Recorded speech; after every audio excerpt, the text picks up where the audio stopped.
Welcome back to Midday Kentucky, everyone. Well, lung cancer is a common form of cancer that is one of the easiest to prevent. Joining me today is Dr. Erica from Clark Regional Medical Center, and we're talking all about cancer prevention. How are you, my friend? Thank you. Thank you for having me. Okay, I had no idea lung cancer was the easiest to prevent.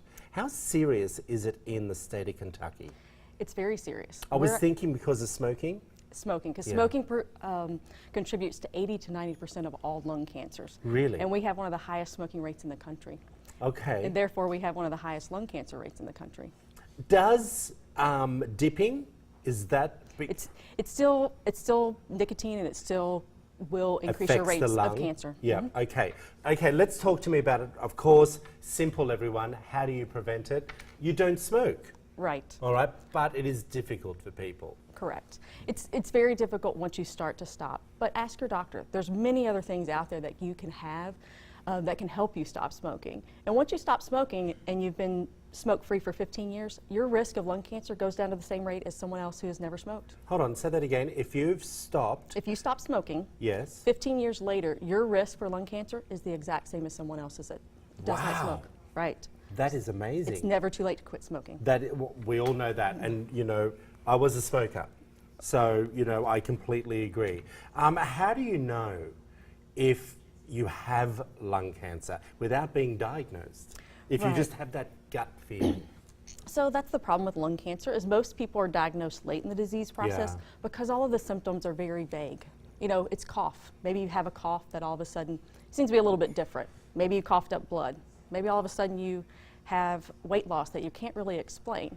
So then that's when you need to go to your doctor and ask them, do you need to be screened for lung cancer? Okay, speaking of screening, let's just put up a screen that we had built. Now, this is for people between 55 and 80. Talk to me about the screening. Sure. So low-dose lung cancer screening CAT scans came out several years ago, and your insurance, including Medicare, covers this. So if you're age 55 to 80, if you are either a current smoker or have been smoking within the last 15 years, or you actually have a 30-pack year smoking history, which means the way they calculate your smoking history is it's either 30 years of smoking a pack a day or 15 years of smoking 2 packs a day. So if you have that much exposure, you should be getting a CAT scan once a year to scan for lung cancer. Wow.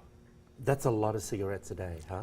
It is, but you'd be surprised at how many people a day I talk to that have way more than that. Really? What do you, okay, do you mind if I ask? Sure. Because, you know, people, you know, I smoked for 20 years, everyone. I'm not going to hide that. And people used to say to me, we never thought you were a smoker. Because I always was very aware, because I didn't want people to know that I smoked heavily. What are you seeing? What amount of people smoking? Oh, it's much more common here. I actually trained in Texas. I'm from Kentucky originally. And you know, it's very common to see people smoke here. There, I remember my daughter never saw someone smoke until she was 4, and she asked, what is that? And how many cigarettes is the average person smoking here in Kentucky? I hear a big range. Some people say half a pack. I have up to 3 packs a day. Oh my gosh. Right. Yep. Okay. What happens if I see something on my CT scan?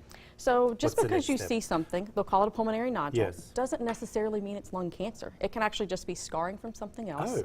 Right. So just because you have something on that cancer screening doesn't mean you have to get worried. Okay. It means you need to go to your doctor. They need to look at it. You have to see what size it is, because size is a big determining factor of what you do next. Maybe something as simple as just following the CAT scans, looking at it and watching it for 2 years, make sure it doesn't get any bigger.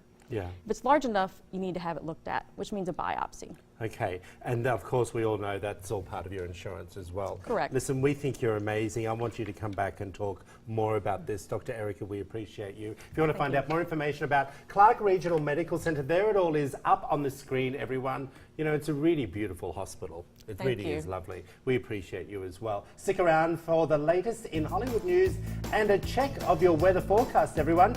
You're watching Midday Kentucky.